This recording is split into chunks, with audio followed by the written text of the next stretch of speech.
Olá, seja muito bem-vindo a mais um episódio Flash Score. Reta final, aliás, última rodada do Campeonato Brasileiro e aquela pressão. Na parte alta da tabela, quem vai ser o campeão brasileiro? O Botafogo, nosso assunto, enfrenta o São Paulo e só depende dele para gritar campeão pela terceira vez do Campeonato Brasileiro.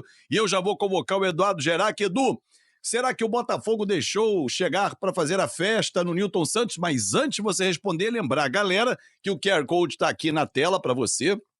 Quem está acompanhando através do nosso YouTube está aqui, ó, bem no cantinho, você escaneia e já baixa o aplicativo Flash Score. Tem informação na palma da sua mão, como essas que o Edu Gerac já vai contar pra gente logo de cara. Seja bem-vindo, Edu, tudo bem? Olá, Fábio, tudo bem sim? Um abraço a você, a todas e a todos. O Botafogo agora está a um ponto, né, de ser campeão brasileiro, finalmente, né, depois de tudo que aconteceu no ano passado. E é claro que assim, ele fez a parte dele no meio de semana, né? Que o Palmeiras também ganhou do Cruzeiro, né? Aquele gol de falta do Estevão ali no último minuto da partida, praticamente um golaço de falta. Mas assim, o Botafogo, claro, já deixou todo ponto de interrogação que tinha em relação à equipe botafoguense ficou para trás, né? Porque claro que como a gente comentou bastante aqui, né? Dentro das quatro linhas, o Botafogo teve aquela oscilação, né? Aquela série de empates contra times que jogaram muito fechado, né? Contra ele enfim, aí depois, claro, conseguiu ganhar a Libertadores e no meio de semana fez um jogo de novo, né, um jogo ali de superação, jogando lá no Rio Grande do Sul, jogando contra o Inter, uma partida sempre muito complicada. O Botafogo fez um gol logo no início, depois se fechou, né, a gente tem até já os números, daquela partida. Ó, se você vê, o Internacional teve 14 finalizações contra 2 finalizações do Glorioso, sendo que dessas duas, uma entrou, né? Finalizações no alvo, por exemplo, do Botafogo, apenas uma. Aqui entrou, contra 6 do Colorado. O Inter também ficou com a posse de bola muito mais tempo, né? 67% contra 33%. E você vê em termos de desarmes, né? O Botafogo desarmou 22 vezes contra 23 do Inter. Ou seja, o Botafogo até meio que fugindo um pouco da sua proposta de jogo, fez o gol, depois se fechou, vinha de uma partida extenuante lá em Buenos Aires, né, que jogou o tempo inteiro com um a menos, e aí conseguiu. Essa vitória foi sem dúvida fundamental para o Botafogo, porque agora precisa só de um ponto, né? E do outro lado terá o São Paulo que desde que o Botafogo ganhou a Libertadores, o São Paulo ficou com aquela vaga, né, direta na fase de grupos, ou seja, o Botafogo deu essa vaga para o São Paulo. Aí o São Paulo entrou de férias. Jogou meio tempo contra o Galo no meio da semana passada, ou melhor, no fim de semana passado. No meio da semana perdeu em casa para o Juventude, né, frustrando a sua torcida. E agora vai ter um jogo, vamos dizer assim, despretensioso contra o Botafogo. Lembrando, claro, né, que aqui em São Paulo tem aquela rivalidade gigante, né, entre São Paulo e Palmeiras, e a torcida tricolor não quer nem pensar que o São Paulo ajude o Palmeiras a ser tricampeão brasileiro. Aliás, mais uma vez, né, Edu, mais uma edição, e aí ninguém consegue prever isso quando prepara a tabela. Porque tem gente que fala assim: ah, mas que absurdo o Botafogo enfrentar o São Paulo se o Palmeiras tem chance de título na última rodada, o São Paulo vai entregar. Gente, quando é feita a tabela, ninguém imagina assim, bom, deixa eu olhar lá. Botafogo e São Paulo, Fluminense e Palmeiras. Se um dos dois estiver brigando pelo título, no outro jogo, o outro pode entregar porque ele é rival. Cara, não tem como, mas é uma coincidência. Eu lembro em 2009, quando o Flamengo foi campeão brasileiro, o Grêmio veio pro Maracanã pressionado. Não pode tirar ponto do Flamengo, senão não volta para Porto Alegre, porque o Inter brigava pelo título. O São Paulo desembarca tranquilamente em São Paulo se tirar ponto aqui, ou se vencer o Botafogo e o Palmeiras for campeão, ou a rivalidade para dentro das quatro linhas, o Edu?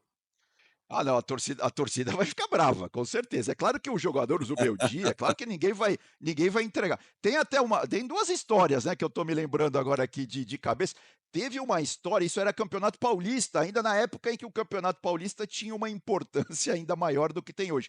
Em 2004, na última rodada, era um regulamento todo esdrúxulo, né, que esses campeonatos regionais vão mudando a cada ano, isso não vem nem ao caso, mas na última rodada, o São Paulo jogava com o Juventus no Anacleto Campanella, que era o estádio do São Caetano, e o Corinthians jogava com a Portuguesa Santista, que é um outro time de Santos, né?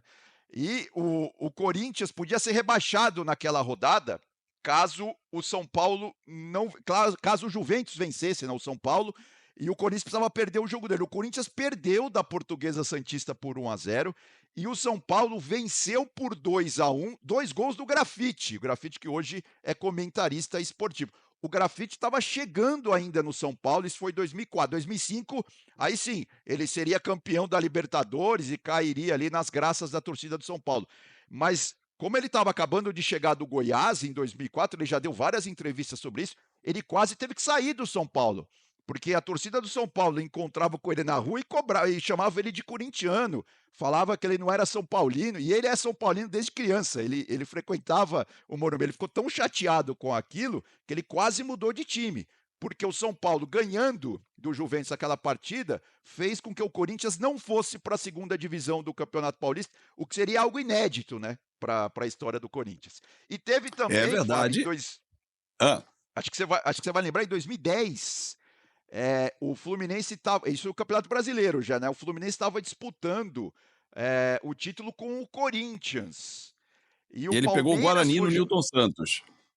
Exato, mas depois o Palmeiras foi jogar com o Fluminense. Não lembro agora se foi. Acho que foi a última rodada, ou Não, a última penúltima. não, a última rodada é Fluminense e Guarani no Newton Santos. Não, E o Guarani foi a fez o jogo penúltima. duro, né.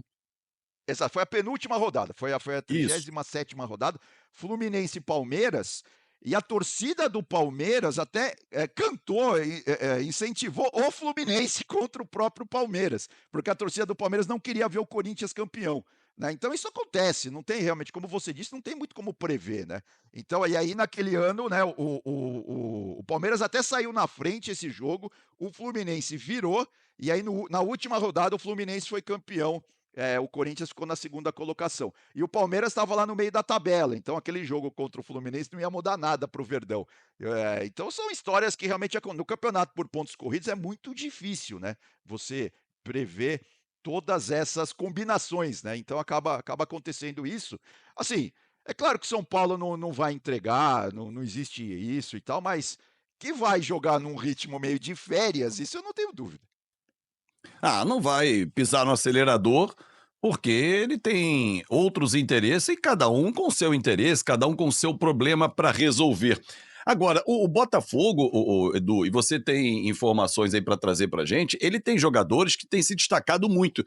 Eu lembro que no Atlético Mineiro, o Savarino, inclusive, que deixou o clube brigado lá com o Cuca, até com o Rodrigo Caetano, por conta de uma volta das férias, queria voltar numa data diferente, o Rodrigo não autorizou.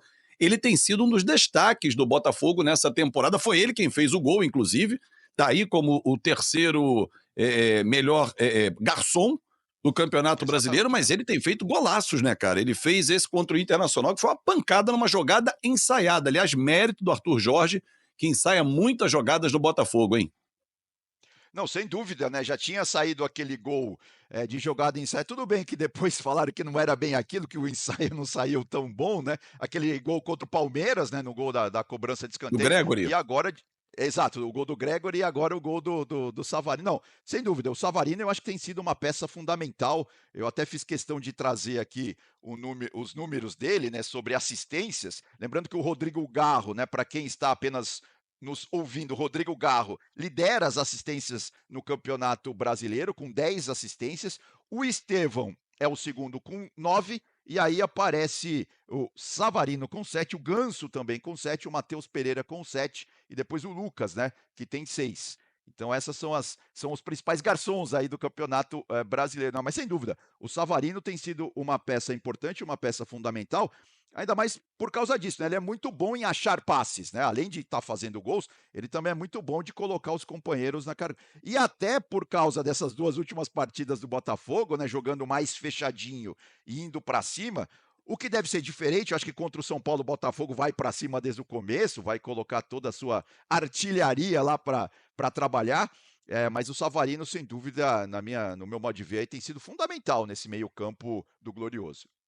E só uma historinha rápida para a gente fechar esse nosso pré-jogo e agradecer demais a sua audiência. Você que está pelo YouTube, não esquece de deixar o seu like, comentar, compartilhar com a galera, se inscrever no canal. Você que está pelas plataformas de áudio, muito obrigado pelo seu carinho, que a gente só cresce junto com você, que é um ouvinte, um internauta Flash Score.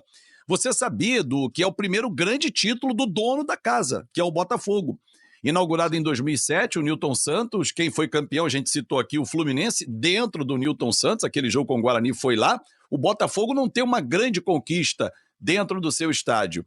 E daquela frase que o saudoso mestre Luiz Mendes, grande radialista, que iniciou as mesas redondas na TV também, tive o privilégio de trabalhar com ele dizia que tem coisas que só acontecem ao Botafogo, mas ela tinha sempre um cunho negativo. Né? O Botafogo estava indo tão bem como o ano passado, aí perdeu a liderança, coisas que só acontecem ao Botafogo. Na série positiva, que a gente pode usar a mesma frase, tem coisas que só acontecem ao Botafogo. Ele poderia ter sido campeão brasileiro na quarta fora de casa, quarta meia-noite. Mas aí o resultado do Palmeiras trouxe a decisão para dentro de casa, para o Engenhão lotado, 45 mil torcedores, para que possam comemorar vendo o time jogar, porque a Libertadores foi longe. Ou seja, tem coisas que só acontecem ao Botafogo, mudou o cenário, Edu. Não, sem dúvida, né, vai ser realmente, vai ser um ambiente muito favorável ao Botafogo e claro, aí dentro de campo a coisa precisa acontecer, mas lembrando, né, apenas um ponto, o Botafogo não precisa nem vencer, né, só empatar, não depende mais de ninguém, né, não precisa olhar para outros resultados e tal, um simples empate, um 0-0, por exemplo, já coloca o título, lá pro Botafogo comemorar, né, já dá o título ao Botafogo esse resultado. Então realmente tá tudo encaminhado, né, vamos ver se porque futebol a gente já viu bastante coisa acontecer. Lembrando que a gente tá falando do Savarino, né, são 7 assistências e também 7 gols, né, do Savarino neste Campeonato Brasileiro. Grande abraço, E Fábio. quem Obrigado, valeu. Um grande abraço, Edu. E quem terá a honra de narrar esse jogo, de contar tudo na Flash Score, é o Marcos Noronha, que não vai perder um só lance e vai gritar campeão ou não, porque tem Palmeiras e Fluminense. O Eduardo Gerac, direto do Allianz Parque, também traz as emoções. Bola rolando 4 da tarde, aquele sobe e desce na tabela de classificação Flash Score. Ponto final. Nessa nossa edição, muito obrigado pelo seu carinho. Lembrando que aqui está o QR Code, aqui, ó. Só escanear. Para você que está vendo pelo vídeo, escaneie o QR Code. Se você está ouvindo nas plataformas de áudio, só buscar na sua loja do aplicativo lá. E aí, baixe, é de graça, é muita informação em tempo real. Um grande abraço e até a próxima.